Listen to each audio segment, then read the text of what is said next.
하나님 말씀은 베드로후서 2장 1절부터 3절까지 먼저 읽겠습니다. 그러나 백성 가운데 또한 거짓 선지자들이 일어났었나니 이와 같이 너희 중에도 거짓 선생들이 있으리라. 그들은 멸망하게 할 이단들을 가만히 끌어들여 자기들을 사신 주를 부인하고 임박할 멸망을 스스로 취하는 자들이라. 여럿이 그들의 호색하는 것을 따르리니 이로 말미암아 진리가 이 도가 비방을 받을 것이요 그들이 탐심으로써 지어낸 말들을 가지고 너희로 이득을 삼으니 그들의 심판은 옛적부터 지체하지 아니하며 그들의 멸망은 잠들지 아니하느니라. 원전으로 다시 보는 베드로후서 오늘은 2장입니다. 1절부터 22절까지 말씀을 가지고 가짜 목사들의 등장과 그들이 하는 일들이란 제목으로 말씀을 나누겠습니다. 지금뿐 아니라 과거에도 그랬던 것 같아요. 특별히 오늘 베드로는 이걸 기록하면서 백성 가운데 또한 거짓 선지자들이 일어났었나니, 그러니까 과거의 일들을 신약시대 이전부터도 그런 일들은 꾸준히 있었던 것 같습니다. 선지자라고 하면 하나님의 마음을 사진 찍듯이 찍어내서 백성들에게 일러주는 사람들인데 자기 생각 꾸며낸 걸 가지고 하는 것이 처음부터도 많이 있었다는 것이죠. 근데 이것이 바로 너희 중에도 거짓 선생들이 있으리라. 지금 너희라는 것은 베드로후서를 읽는 사람들, 성도들이죠. 성도들 중에 교회 안에 거짓 선생, 요즘 말로 하면은 가짜 목사겠죠. 가짜 목사들이 있다는 것입니다. 근데 그들이 하는 일은 멸망하게 할 이단을 가만히 끌어들여. 누굴 멸망시킬까요? 성도들을 멸망시킬 이단을 가만히 끌어들여 자기들을 사신 주를 부인하고 임박할 멸망을 스스로 취하는 자들이라. 거짓 선지자들, 가짜 목사님이 하시는 일들은 분명히 좋은 일이 아니라는 겁니다. 그리고 성도들도 멸망시키고 결국 자기들도 결국은 멸망이 된다는 것이죠.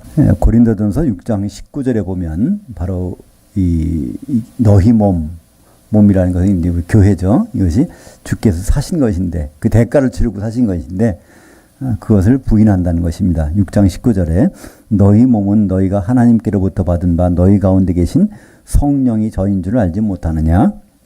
너희는 너희 자신의 것이 아니라 값으로 산 것이 되었으니 그런즉 너희 몸으로 하나님께 영광을 돌리라. 이것을 같이 읽으면서도요. 일반적으로 어떻게 생각하죠? 각자 내 몸이라고 생각합니다. 각자의 몸이 하나님께 받은 것이니까 또 이 속에 또 성령 받은 사람, 내가 그래서 성령이 전이다 이렇게 얘기를 합니다. 이거를 오해하기에는 가장 흔한 말씀이 두 군데 나오죠.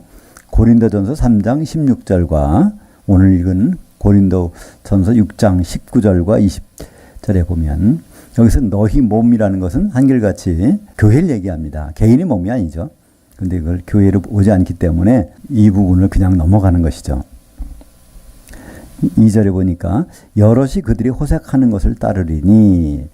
근데 가짜 목사님들만 있으면 괜찮은데 그들이 하는 말을 따라다니는 사람도 있다는 겁니다. 누가요? 성도들이 따라다니게 된다는 겁니다. 그래서 가짜 목사님들이 있는 곳에는 반드시 사람들이 몰려들게 돼 있다는 것이죠. 어떤 것을 몰려드냐면, 어떤 것 때문에 그러냐면 호색하는 것을 따른다는 것입니다. 호색.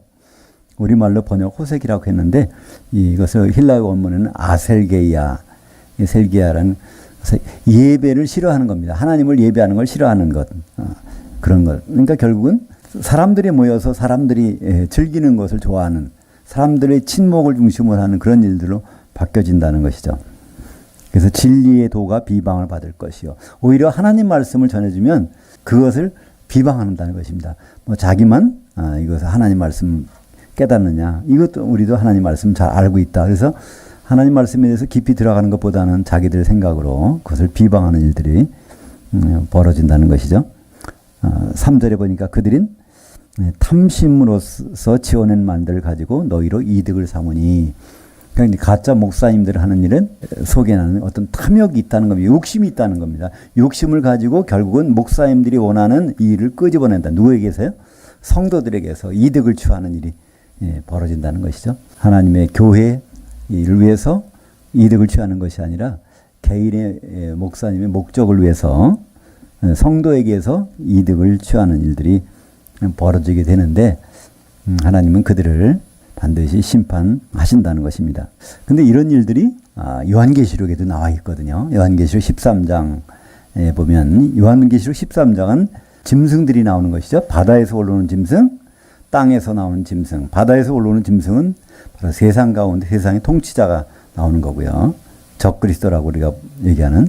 그리고 땅에서 올라오는 짐승은 그 적그리스도를 옹호하고 도와주는 교회의 지도자가 나온다는, 이것이 이제 요한계시록 13장의 내용인데, 거기에 보면 13절에 그의 머리 하나가 상하여 죽게 된 것 같더니, 이 적그리스도가 갑자기 죽는 순간이 왔다는 거예요. 근데 죽는 줄 알았더니 또 그게 살았습니다. 그랬더니 기적이 일어났다면서 다 그를 따른다는 겁니다. 앞으로 진짜 본격적인 적그리스도가 나타나면 그런 가만히 정치적으로 수완을 벌여 서는 것이 아니라 본인이 그런 걸 보여주고 다닌다는 거예요. 다 죽었다가 부활한 몸으로 나타나니까 온 땅이 놀랍게 여겨 짐승을 따르게 돼 있다는 겁니다. 온 땅, 모든 교회가 아예 그를 붙어 다닌다는 거예요. 정치적인 그런 일로 교회가 휩쓸려 들어가서 거기 따르게 되는 일이 나타난다는 것입니다. 그러니까 십자가를 들고 막 정치판에 뛰어들어오는 일들이 생긴다는 거예요. 십자가를 가지고. 그래서 땅에 있는 온 땅이 거기 들려간 누구를? 짐승, 정치적인 지도자를 따르는 일들이 요한계시를 보니까 이제 7년 환란 기간 중에 생긴다는 것입니다. 그래서 요한계시 11장에 보면 거기에 이제 두 선지자가 나오는데요. 두 선지자가 하나님의 말씀을 전하다가 이제 결국 죽습니다. 근데 그들이 죽게 되는 거 보니까 땅에 사는 자들이 그들의 죽음을 즐거워한다는 겁니다. 땅에 사는 자들이 누굴까요? 교회 다니는 사람들이 저 선지자 둘이 죽었네. 아주 너무나 귀찮게 하더니 우리 보고 맨날 제대로 믿으라 큰 주님 오신다 그러더니 결국 그들이 죽었다는 겁니다. 그래서 세상 사람들이 좋아하는 것이 아니라 교회 다니는 사람들이 그 두 선지자가 죽은 걸 좋아한다는 거예요. 그 두 선지자는 누구죠? 요한계시 11장에 이제 설명이 나오는데요. 두 감람나무와 두 촛대다. 촛대라는 건 요한계시록에서 교회 아닙니까? 이 두 교회, 이제 우리가 알기로는 에베소 교회하고 라우디게아 교회, 그들이 갑자기 없어지는 사건이 벌어지는데 사람들이 너무나 좋아한다는 겁니다. 그러니까 이 가짜 목사님들이 등장하게 되면 사람들은 다 그를 몰리게 돼 있다는 거예요. 오히려 진짜 선지자는 시기를 당하다고, 그다 죽으면 사람들이 환영하고 오히려 잘됐다 이렇게 한 그런 일들이 이제 앞으로 주님 오시기 전에 7년 환란 기간 동안에 벌어진다는 것입니다. 그 비슷한 일들이 지금도 나타나는 건 당연하겠죠. 오늘 4절 말씀입니다. 하나님이 범죄한 천사들 용서하지 아니하시고 지옥에 던져라고 우리말 번역은 되어 있는데요. 이것은 타르타루스에 던져서 어두움 구덩이에 두어 심판 때까지 지키게 하셨다. 이것은 역사적인 사실을 얘기합니다. 하나님이 범죄한 천사들을 이걸 어떤 옥에다 가둬서 어두운 데다 집어넣어놨다는 거예요. 근데 이들은 지금 어디 있을까요? 범죄한 천사들이 지금 우리 가운데 있잖아요. 그죠? 그러니까 여기가 사실 영적으로 보면 어두운 가운데 있고 이 범죄한 천사들이 있는 곳이라는 것이죠. 요한일서 3장 8절에 보면 죄를 짓는 자는 마귀에게 속하나니 마귀는 처음부터 범죄함이다. 이 처음이라는 말은 태초라는 말입니다. 태초에 하나님이 천지를 창조하신 후에 범죄의 사건이 일어났는데 누가 범죄했어요? 마귀가 했다는 겁니다. 그래서 이 마귀가 마귀 범죄 사건이 일어난 다음에 하나님이 심판이 일어나게 되죠. 그래서 땅이 혼돈하고 공허하게 되고 흑암이 깊음 위에 있고, 그 흑암이 나타나는데 창세기 1장 2절에 보면 흑암이 나타나는데요. 그 흑암 속에다 뭘 가둬놨다는 겁니다. 누굴 가둬놨죠? 공중곳에 잡은 자. 지금 여기에는 이제 그들이 있는 것이죠. 유다서 1장 6절에 보면 또 자기 지위를 지키지 아니하고 자기 처소를 떠난 천사들을 큰 날의 심판까지 영원한 결박으로 흑암에 가두셨으며, 그러니까 이 마귀는 언제 결국은 심판을 받게 되죠. 마지막에 가서 백보자 심판 그때쯤에서 마귀는 이제 천년왕국 지난 다음에 잠깐 나타났다가 그들은 영원한 불못으로 들어가게 됩니다. 그러니까 하나님은 그런 악한 존재들을 반드시 징벌하시겠다는 거예요. 이 말은 무슨 말일까요? 그러니까 그 악한 존재들은 존재한다는 겁니다. 지금 현재 여기 있다는 거예요. 그를 따라다니는 사람들은 조심하라는 거죠. 창세기 1장 2절에 땅이 혼돈하고 공허하며, 이때 앞에 접속사가 있습니다. 베라고는 접속사가 있는데 시간이 경과했다는 겁니다. 하나님이 하늘들과 땅을 창조하셨는데 그 창조는 어떤 모습이었죠? 이사야서 45장 18절에 보면 땅이 혼돈하지 않았다는 거예요. 하늘들은 그저 예적부터 있었지만 땅은 그렇지 않다는 거예요. 혼돈하고 공허하게 되어버렸다는 것입니다. 혼돈하고 공허하게 되었다는 것은 이것이 파괴되고 휩쓸려 갔다는 거죠. 쓰나미가 일어나서 없어지는 것처럼 그런 상황이 벌어졌는데 그때 거기 나오는 흑암이 깊음에 있다. 바로 이 땅이 물에 덮였는데 그 위에 흑암이 쫙 전체가, 그러니까 지구가 다 흑암이 덮여 있다는 거죠.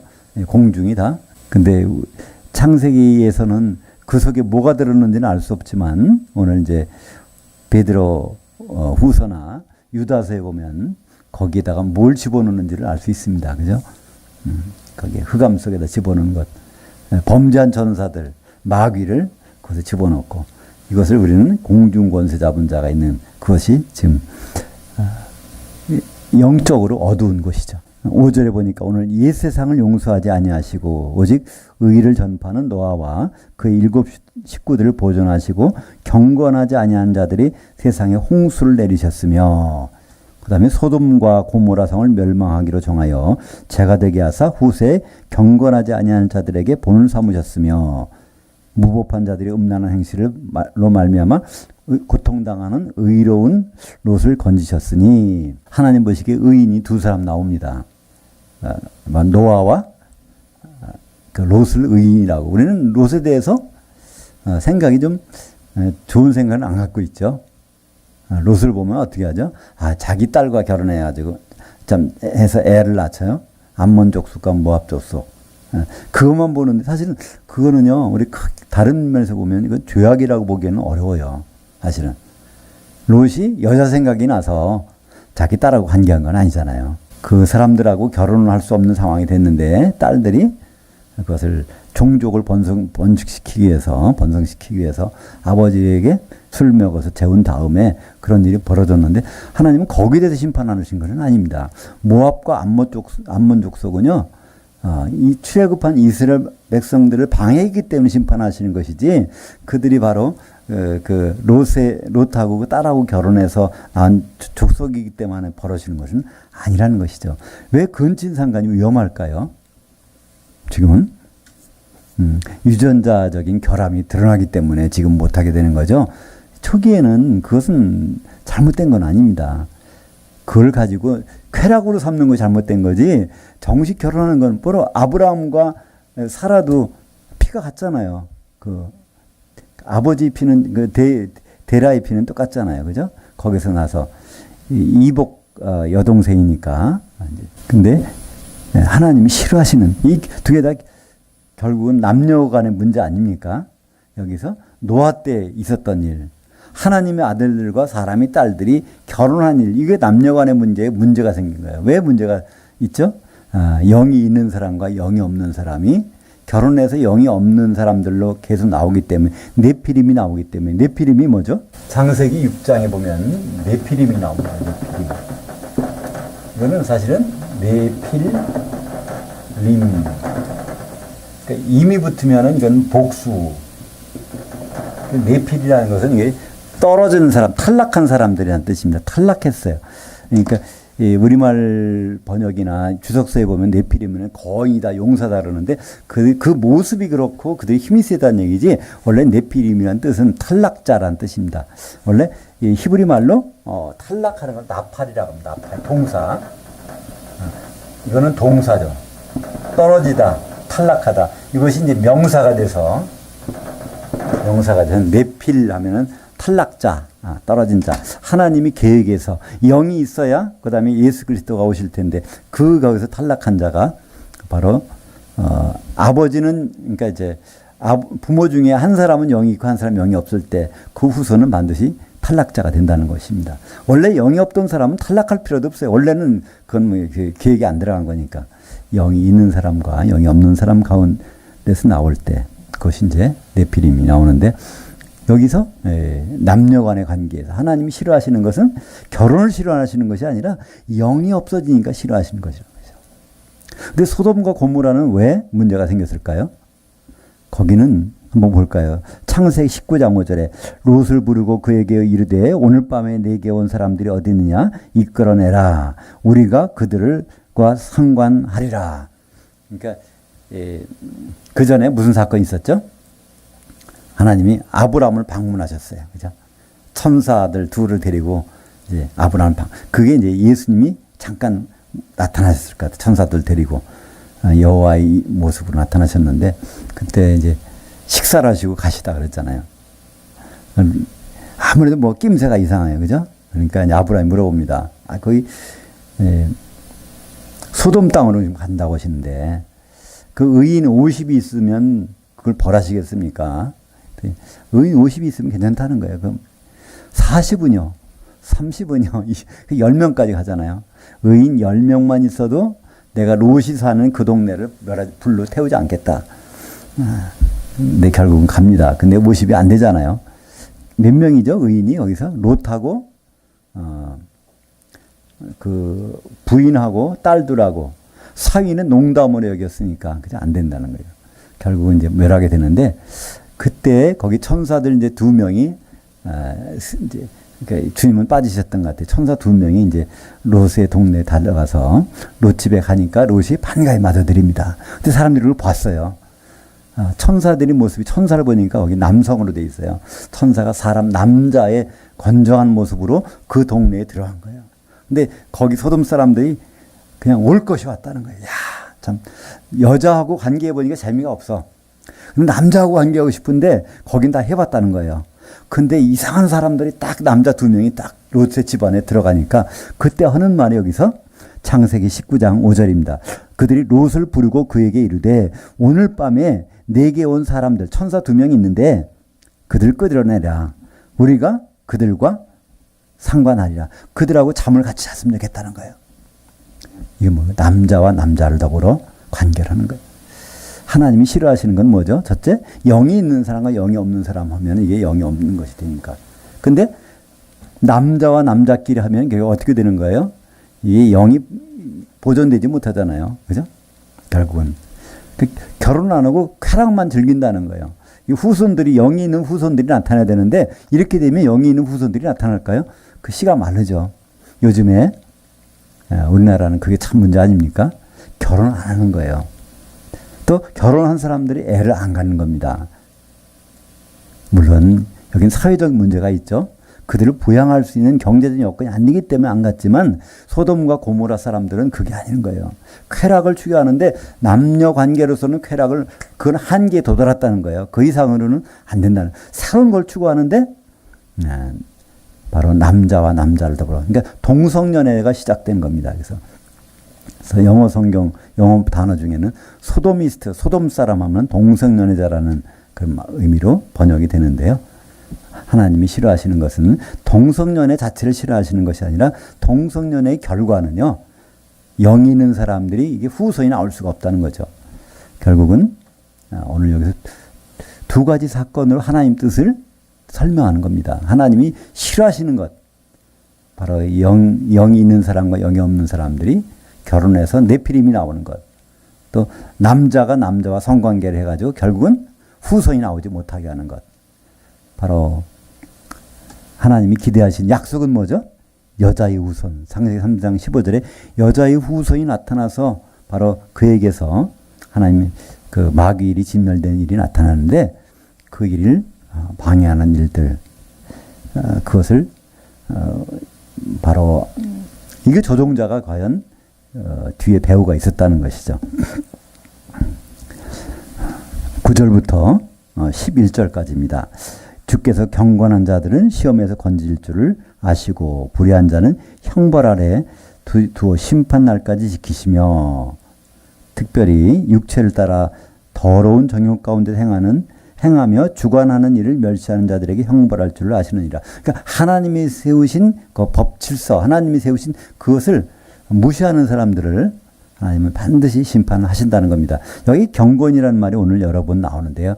경건이라는 것은 유세베이아라고 해서 세베이아라는 것은 예배, 유라는 것은 그걸 좋아한다, 있다 그런 뜻입니다. 그러니까 하나님을 예배하는 걸 싫어하는 것, 그걸 경건하는 자들이죠. 그래서 그 하나님이 세운 질서가 있는데 그것을 거스르는 사람들이 누구예요? 거짓 선생, 이제 가짜 목사라는 것입니다. 11절에 보니까 더 큰 힘과 능력을 가진 천사들도 주 앞에서 그들을 거슬려 비방하는 고발을 하지 아니하느니라. 그러니까 하나님 앞에서는 어떤 걸 판단하고 심판하는 것을 반드시 않는다는 거예요. 왜 그럴까요? 모든 심판은 주님께 하실 것이니까. 근데 이 가짜 목사님들은 그것을 다 자기들이 알아서 해버린다는 것입니다. 요한복음 5장 22절에 아버지께서 아무도 심판하지 아니하시고 심판을 다 그 아들에게 맡기셨으니, 그러니까 이제 우리에게 있을 심판은 두 가지밖에 없잖아요. 지금은요. 그리스도의 심판대가 있고 예수님 오시면, 그다음에 천년왕국이 지난 다음에 백보자 심판대. 그 심판의 심판장은 딱 정해져 있어요. 하나님 아버지께서 거기서 심판하신다는 얘기가 아닙니다. 다 맡기셨다는 거예요. 누구에게요? 그리스도 아들에게 맡기셨다는 겁니다. 그러니까 그리스도의 심판대에서는 예수님이 심판하실 거예요.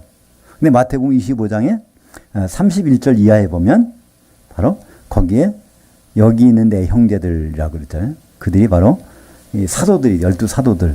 마태복음 19장 28절에 보면 바로 사도들에게 인자가 영광의 보좌에 앉을 때 너희도 12보좌에 앉아서 이스라엘 12지파 성도들을 심판하리라.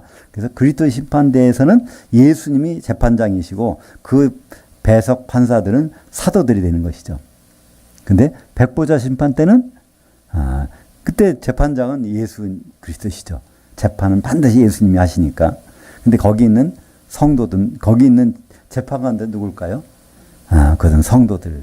그러니까 요한계시록 20장 그 4절부터 보좌들이 있는데 거기엔 심판하는 권세 받은 자들이 쭉 있더라. 그들이 누구냐면 바로 어떤 사람 목배임을 당한 성도도 있고 그렇지 않은 성도도 있고, 성도들이 백보자 심판대에서 심판관이라는 것이 고린도전서 6장 2절이 나오죠. 너희가 바로 세상 사람들 심판할 거 알지 못하느냐? 근데 왜 세상 법정에 가서 바로 교회 문제 가지고 그렇게 거기다 들이미느냐?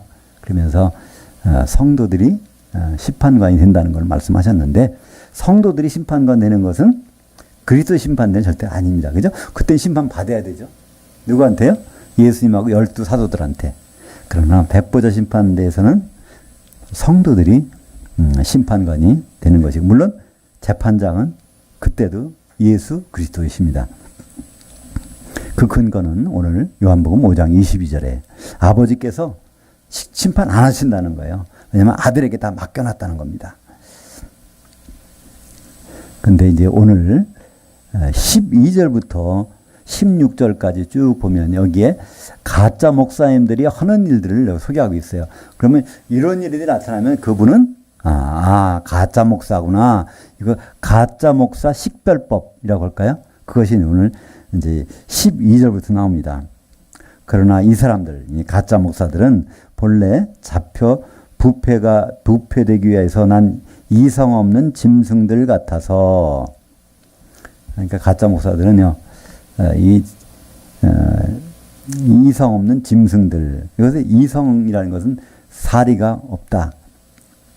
그 짐승들은 사실은 그렇잖아요. 결국은 짐승들은 잡아서 사람들이 먹든가. 그러면 짐승들은 누구한테 잡히면 이게 썩게 돼 있습니다. 그죠? 그렇다는 거예요. 가짜 목사는 그들에서 얻을 건 아무것도 없다는 겁니다. 첫 번째 그들이 하는 일이 뭘까요? 그들이 알지 못하는 것들을 비방한다는 겁니다. 가짜 목사님은요, 자기들이 알지 못하는, 그러니까 성경 진리가 나오면 오히려 그걸 비판하고 비방한다는 거예요. 성경에서 말하는 것이 이렇다 그러면 그거를 기울여서 한번 보는 것이 아니라 오히려 자기 생각을 가지고 성경의 진리를 비판하는 일이 첫째 이제 가짜 목사들이 하는 일이고요. 그들의 부패 가운데서 부패될 것이며, 그렇게 하다가 결국은 자기들도 부패된다는 것입니다. 그렇게 갖고 이익을 받는 거 없다는 거예요. 두 번째는 불의의 값으로 불의를 당하며, 결국은 불의의 어떤 값을 치르지만은 오히려 그것이 부메랑이 돼가지고 불의를 당한다는 것입니다. 세 번째는요, 낮에 즐기고 노는 것을 기쁘게 여기는 자들이니 점과 흠이라. 그러니까 이 가짜 목사님들은요, 노는 걸 좋아한다는 거예요. 노는 거. 낮에 즐기고 노는 것을 기쁘게 여기는 자들인데 그들은 점과 흠이라. 이거는 다른 말로 오게티라는 겁니다. 이 교회는 이건 벽옥이라고 그러잖아요. 요한계시를 보면 성도들이 모이면 이 벽옥이에요. 벽이라는 것은 우리말로는 초록색이라는 뜻이죠. 초록색 보석. 근데 사실은 벽옥이라는 말보다는 요한계시록에는 수정같이 맑은 투명한 다이아몬드라는 뜻인데 거기에 티 같은 거예요. 가짜 목사는 오히려 이게 교회에 옥의 티 같은 존재들이라는 거예요. 그러니까 이 보석에 흠이 없다면 진짜 귀한 값을 받을 수 있잖아요. 근데 거기에 흠이 있어 보세요. 그것 때문에 전체가 망가뜨리는 거예요. 그러니까 사실은 이 가짜 목사님들은 교회에 이롱을 주긴커녕 교회를 가치를 낮추는 그런 일을 하는 거 볼 수 있죠. 그리고 네 번째는 바로 너희와 함께 연회할 때 성도들과 같이 이제 연회장에서 모일 때 그들의 속임수로 즐기고 놀며 가짜 목사님들은 속임수를 쓴다네요. 이 속임수가 어떤 속임수인지는 구체적으로 나타나지 않았지만 하여튼 속임수를 쓴다는 것입니다. 이게 외모를 속이는지 마음을 내면적인 것을 속이는지 그건 모르겠어요. 다섯 번째, 음심이 가득한 눈을 가지고 범죄하기를 그치지 아니하고 그들의 눈은 어떤 아주 음탕한 것을 품고 있는 눈을 가지고 있다. 그들이 보려고 하는 것은 성도들을 보려는 것이 아니라 음탕한 것을 찾아보려고 노력하는 것이 가짜 목사님들이라고 합니다. 여섯 번째는 굳세지 못한 혼들을 유혹하며 그러니까 굳세지 못한 성도들이겠죠. 혼이라는 것은 사람이니까 믿음이 굳지 않은 사람 오히려 가짜 목사님들은 유혹한다는 겁니다. 이렇게 해야 돼. 이렇게 하는 거야. 뭐 여러 가지 그죠? 그걸 일일이 제가 이렇게 말로 표현할 수는 없지만 가짜 목사님들은 강단에서 성도들에게 그걸 유혹하는 말들을 한다는 거예요. 그렇게 해서 결국은 이득을 취하는 것이겠죠. 7번 일곱 번째 탐욕에 연단된 마음을 가진 자들이니 저주의 자식들이라. 하여튼 가짜 목사님들의 마음속에는 욕심이 가득하다는 겁니다. 욕심이. 여덟 번째요. 그들이 바른 길을 떠나 미혹되어 부올의 아들 발람의 길을 따르는도다. 여기 이제 대표적인 사람으로 가짜 목사의 대표적인 사람으로 발람이 등장합니다. 발람. 이 발람은 민수기 22장에 나오죠. 이스라엘 백성들이 이제 홍해를 건너서 광야에 나와서 마지막 여정 요단강을 건너기 바로 직전에 거기에서 누굴 만나죠? 바로 모압 족속을 만나게 됩니다. 그래서 모압 족속을 지나서 그들이 사는 걸 지나야 이제 요단강을 건너게 되는데 바로 이 모압 사람들이 바로 선수를 치는 거예요. 모압 왕인 그 발락이 소문을 듣다 보니까 한 38년 전에 바로 출애굽 사건이 벌어졌고 그들이 가는 곳마다 사람들을 막 쳐부시고 승리하면서 돌아다닌다는 거예요. 근데 마지막으로 지금 우리 문턱까지 왔다는 겁니다. 그러니까 이 모압 왕 발락은 거기서 하나의 지혜를 발견합니다. 나름대로 그 사람이 꾀를 낸 거예요. 야, 아주 용한 선지자 하나 불러다가 저주를 저주하면 바로 우리는 안전할 것이다. 그래서 이스라엘 백성을 저주할 선지자를 불러옵니다. 그것이 바로 발람이라는 선지자예요. 발람이라는 선지자를 불러다가 부를 때 복채를 잔뜩 주겠다고 돈을 주어서 그를 불러옵니다. 그때 발람이 좀 망설여요. 생각이 있으면서도 한번 기도해 보겠다 그럽니다.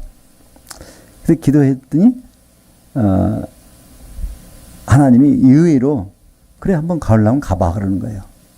근데 하나님이 가려면 가보라는 그 뜻은 무슨 뜻일까요? 근데 안 했으면 좋겠죠. 네가 지금 그렇다면 한번 가봐. 그래 또 한번 기도했어요. 기도했는데 또 그래 가는데 다만 바로 내가 원하는 말만 너 해야 돼. 이렇게 하는 거예요. 근데 가다가 갑자기 무슨 사건이 벌어지죠?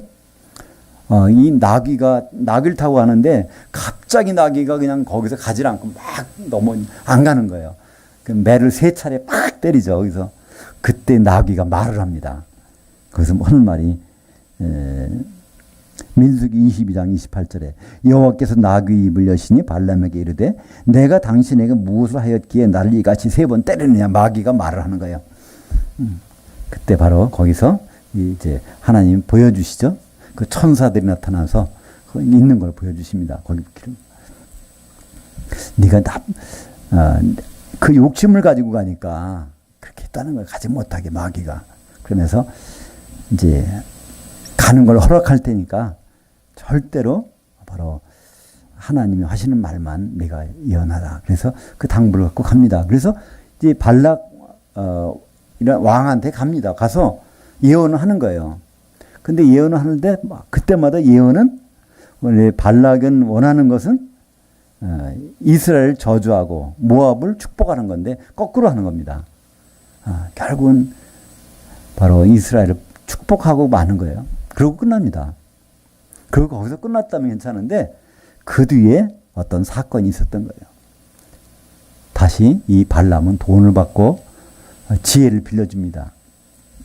어떻게 해요? 이스라엘 백성들은 아주 이방 여인을 만나면은 거기에 뭐 우상을 만나면 우상 숭배 거기에 사죽을 못 쓰는 사람이니까 거기에 그런 젖을 음탕한 여인들 창녀들 붙여주고 뭐 하면은 그들은 퍽 빠져서 여기 모압을 들어올 수도 없을 겁니다. 그래서 아예 그 방법을 전수를 해주는 거예요. 돈을 받고 그 방법을. 첫 번째는 잘했지만. 그래서 거기서 이스라엘 백성들이 완전히 우상 숭배에다가 뭐 음행을 막 쳐주다가 그 하나님의 심판을 받아갖고 사람들이 막 죽어나가죠. 그런 일이 벌어집니다. 근데 이것은 성경에서 자세히 기록되지는 않았어요. 근데 성경에서 그것을 예측할 만한 구절이 하나 나옵니다. 같은 민수기 31장 16절에 보면 보라 이들이 발람의 꾀를 따라 이스라엘 자손을 보리 사건에서 여호와 앞에 범죄하게 하여 여호와의 회중 가운데서 연병이 일어나게 하였느니라. 하나님이 연병으로 그들 심판한 이유가 뭐냐면 그들이 거기 가서 막 하나 음행하고 우상 숭배하는 일이 막 벌어졌다는 거. 그것이 누구에게? 발람의 꾀를 따라서 일어난 일이 나타났다는 것입니다. 그러니까 발람이 처음에는 가서 축복해 줬지만 다시 복채를 많이 주니까 그걸 꾀를 일러준 겁니다. 그러니까 이 가짜 목사님들이 이렇게 한다는 거예요. 발람의 길을 따른다는 거예요. 한마디로 가짜 목사님들은 어떤 돈벌이만 된다 하면 그 환장을 한다는 것입니다. 그걸 해가지고 사람들을 미혹하게 하는 일로 간다는 것이죠. 그것은 요한계시록 2장 14절에도 나옵니다. 바로 버가모 교회에 그런 일이 벌어진다는 거예요. 그러나 내게 두어 가지 책망할 것이 있나니 거기 내게 발람의 교훈을 지키는 자들이 있도다. 발람이 발락을 가르쳐 이스라엘 자손 앞에 걸림돌을 놓아 우상의 제물을 먹게 하였고 행음하게 하였느니라. 그러니까 민수기 사건에서 자세히 기록되지 않은 것을 요한계시록에서 설명해 주는 거예요. 그때 어떤 일이 있었냐면 바로 이 발람이 발락에게 가르쳐 준 것이 있다는 거예요. 이스라엘 백성들은 우상과 음행한 그것만 갖다 놓으면 거기 가서 정신 팔린다는 겁니다. 그것을 일러준 사람이 발람. 그래서 발람의 교훈. 그러니까 발람의 교훈을 따르는 자들이 버가모 교회에 있다는 겁니다. 앞으로 교회는 점점 그런 일이 있다는 거예요. 누가요? 가짜 목사님들이 돈이 된다고 하면 아주 그걸 가지고 이제 사용하는 그런 일들이, 그것을 발람의 꾀를 따르는 자들이 있다는 것. 오늘 베드로 후서에서는 이 가짜 목사님들의 하는 정체를 잘 드러냅니다. 그러니까 여기서 우리가 한마디로 알 수 있는 것은요, 돈을 밝힌다는 거예요. 가짜 목사님들은 돈을 밝히고 또 자기의 즐거운 일을 따른다는 거예요. 낮에 연락을 즐기고 또 속임수를 쓴다는 것입니다. 그러니까 어떤 목사님이 가짜인지 아닌지를 구분하려면 베드로후서 2장을 잘 읽어보면 될 것 같아요. 그죠? 별로 어렵지는 않은 것 같습니다. 가짜 목사님들을 분별하는 방법을. 그래서 17절에 보니까 이 사람들은 물 없는 샘이요 광풍에 밀려가는 안개니. 그러니까 물 없는 샘. 그 샘은 샘인데 거기서 물이 안 나오는 거예요. 그 물 목마른 사람들 거기 따라가 봤자 그 목 축일 수 없다는 것입니다. 그리고 광풍에 밀려가는 안개다. 안개가 그쪽이 쭉 있어서 물방울이 쏟아지면 좋은데 바람 한번 불면 싹 나. 물방울이 있는 것 같은데 바람 한번 불면은 사라지는. 이게 전혀 식물에게 도움을 주지 못하는 물방울들. 그들이 바로 이 가짜 목사라는 것입니다. 겉으로 보기에는 샘물 같지만, 겉으로 보기면 빗물 같지만 아무 성장에 도움을 되지 못하는 그런 사람들이 이 가짜 목사님들이라는 것이죠. 18절에 보니까 그들이 허탄한 자랑의 말을 토하며, 그러니까 가짜 목사님들은 자랑을 많이 한다는 거예요. 허탄한 자랑을. 그릇되게 하는 사람들에게 겨우 피한 자들을 음란으로서 육체의 정욕 중에서 유혹하는도다. 그러니까 잘못된 목사님한테 있었는데 거기서 피한 사람들을 붙잡아다가 오히려 더 험하게 만들어 놓은 사람들이 이 가짜 목사님들이라는 것이죠. 19절에 그들에게 자유를 준다 해도, 그들이 사람들에게 자유를 준다, 자기들이 하나님의 진리를 선포한다고 해도 자신들조차도 결국은 멸망당할 사람들이라는 것이죠. 누구든지 진 자는 이긴 자의 종이니라. 왜 그럴까요? 그들이 이미 마귀에게 진 사람, 마귀의 하수인이라는 거예요. 마귀의 종은 어디까지나 마귀가 원하는 일만 해주게 될 것입니다. 마태복음, 요한복음 8장 34절에 예수께서 대답하시되 진실로 진실로 내게 이르노니 죄를 범하는 자마다 죄의 종이니라. 그러니까 이 거짓 목사님들이 가짜 목사님들이 죄를 범했다면 그들은 하나님의 종이 아니라 바로 사탄의 종, 마귀의 종이라는 것을 성경은 우리에게 말씀하고 있습니다. 직접 예수님은 대면하고 말씀하셨어요. 그죠? 요한복음 8장 44절에 보면 거기에서 이 서기관들과 바리새인들한테 직접 말씀하세요. 유대인들 가르치는 선생님들한테 직접 말씀하시는 겁니다. 너희는 너희 아비 마귀에게 났으니 너희 아비 욕심대로 너희도 행하고자 하는도다. 그는 처음부터 범죄한다. 그러니까 이 처음이라는 것을 우리는 좀 생각해 볼 필요가 있어요. 창세 전부터라는 얘기는 아닙니다. 처음, 창세 이후에 그런 일이 있었다는 거예요. 그러니까 창세기 1장과 1절과 1장 2절 사이에 땅이 완전히 변할 모습이 나타나잖아요. 그때 어떤 사건이 나타나는데 유다서 1장 6절을 보면 바로 그 범죄한 천사들을 거기다 집어넣기 위해서, 베드로후서 오늘 읽은 부분을 보면 그 마귀를 거기다 집어넣기 위해서 바로 창세기 1장 2절에 흑암이 생겨났다는 것이죠. 그때부터 마귀는 있었습니다. 그리고 지금도 있죠. 언제 없어질까요, 마귀는? 요한계시록 20장 1절부터 보면 바로 그 어떤 천사, 바로 예수님이죠. 예수님이 무저갱이 열쇠와 쇠사슬을 가지고 그들을 묶어서 무저갱에다가 1000년 동안 집어넣기 전까지는 그들이 활동하고 있는 이 공간이 바로 공중이죠. 에베소서 2장 2절에 보면 공중에 권세 잡은 자가 있다 그러는데 그들이 바로 공중이잖아요. 그것이 바로 요한계시록 16장 17절인가요? 거기 보면 공중에다가 마지막 진노의 대접을 쏟아보니까 거기가 그리스도의 심판대가 되고 공중 혼인잔치가 벌어지는 곳이 되시죠. 여하튼 이 공중이라는 곳, 영적인 흑암이라는 곳, 그것은 누가 활동하는 곳이냐면 바로 마귀가 활동하는 것이고, 그들이 이겨서 누굴 이겼죠? 이긴 자는, 진 자는 이긴 자의 종이니라. 그들이 종들을 사용한다는 것입니다. 그들이 종을 오늘 베드로후서에서는 가짜 목사님들이라고 말씀하고 있습니다. 20절, 만일 그들이 우리 주 되신 구주 예수 그리스도를 알므로 세상의 더러움에서 피한 후에 다시 그 중에 얽매이지면 그 나중 형편이 처음보다도 심하리니 의의 도를 안 후에 그것을 버리는 자는 아예 알지 못하는 게 나을 정도라는 거예요. 그러니까 우리는 의의 도를 알았다고 해서 끝까지 간다는 보장은 없습니다. 믿음이라는 것은요, 항상 성경에서 현재 분상입니다. 지속되는 겁니다. 주님 오실 때까지 지속되는 것인데, 그렇지 못할 거라면 아예 시작도 안 하는 것이 더 나았을 텐데. 왜냐하면 거기에 대한 반드시 대가가 있기 때문에 그렇습니다. 그러니까 그 나중 형편이 처음보다 더 심하게 된다는 거예요. 이런 일들이, 이건 다른 예지만은 마태복음 12장에 한번 나오죠. 어떤 사람에게서 귀신은 나갔는데 하나가 나갔습니다. 귀신 하나가. 물 없는 곳을 다니다가, 바로 성령이 없는 곳을 다니다가 나중에 와보니까 거기에 들어가기 참 좋거든요. 성령이 다 없어졌어. 청소되고 소대되었건을 저보다 더 악한 귀신 7을 데리고 들어오니까 저희 나중 형편이 처음보다 더 심하더라. 그러니까 우리는 이제 보통 예수님을 믿게 되면 귀신 쫓는 능력을 가질 수 있습니다. 그것이 하나님 주신 능력이잖아요. 근데 우리는 왜 귀신 쫓는 일을 잘 안 할까요? 그걸 해야 되는데. 근데 사실은요, 귀신은 쫓는 것보다 다시 들어오지 못하게 하는 것이 더 중요하다는 거죠. 그죠? 얼마든지 우리는 귀신을 오면 쫓을 수 있어요. 근데 쫓는 것보다 더 한 것은 아예 쫓아서 나갔다 다음에 다시 들어오는 것이 더 심하니까 사실은 쫓는 것보다 더 중점을 둬야 되는 거는요. 다시 들어오지 못할 방편을 세워놓고서 쫓아야 되겠죠. 마태복음 12장 45절에 이에 가서 저보다 더 악한 귀신 7을 데리고 들어가서 거하니 그 사람이 나중 형편이 전보다 더욱 심하게 되느니라. 이 악한 세대가 또한 이렇게 되리라.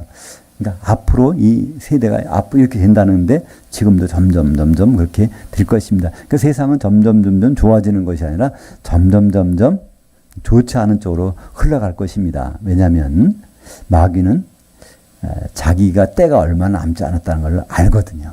우리는 잘 몰라도 그들은 압니다. 그죠? 그들이 성경책 안 읽어봤겠어요? 성도들은 안 읽어도 우리 믿는 사람들은 안 읽어도 마귀는 처음부터까지 다 읽었을 거예요. 이것을 전부 다. 얼마나 지혜로우니까. 그들은 알죠. 자기들이 때는 예수님만 오시면 그때 쇠사슬과 무적의 열쇠를 가지고 오시면 자기는 끝이다. 그러니까 예수님 오시는 일만을 그들은 방해할 것입니다. 다른 건 남겨두고. 그러니까 그런 일을 하는 사람들 누굴까요? 하수인으로서 하는 분들이 가짜 목사님들. 그러니까 가짜 목사님은 겉으로 드러난 일은 뭐 돈을 탐하고 이권을 탐하고 놀기 좋아하고 이거지만요. 사실은 가짜 목사님들이 실제 하는 일은 뭘까요? 예수님이 재림에 대해서 무관심하게 만드는 거죠. 그죠? 그것이 마귀 일이니까. 그러니까 우리가 가짜 목사님들을 분별하는 가장 결정적인 방법은 오늘 성경 말씀에서는 돈을 탐하는 거지만은 우리가 이 전체를 통해서 볼 수 있는 것은 바로 이 재림 예수에 대해서 관심 안 가지게 하는 것. 우리가 그분의 몸을 이루지 못하게 하는 것. 개인적으로 믿게 끝나는 것. 이것이 바로 가짜 목사님들이 할 수 있는 가장 선호하는 일일 것입니다. 가짜 목사들의 등장과 그들이 하는 일들. 오늘 베드로후서 2장은 그 부분을 우리에게 밝혀줍니다. 기도하겠습니다. 하나님 아버지,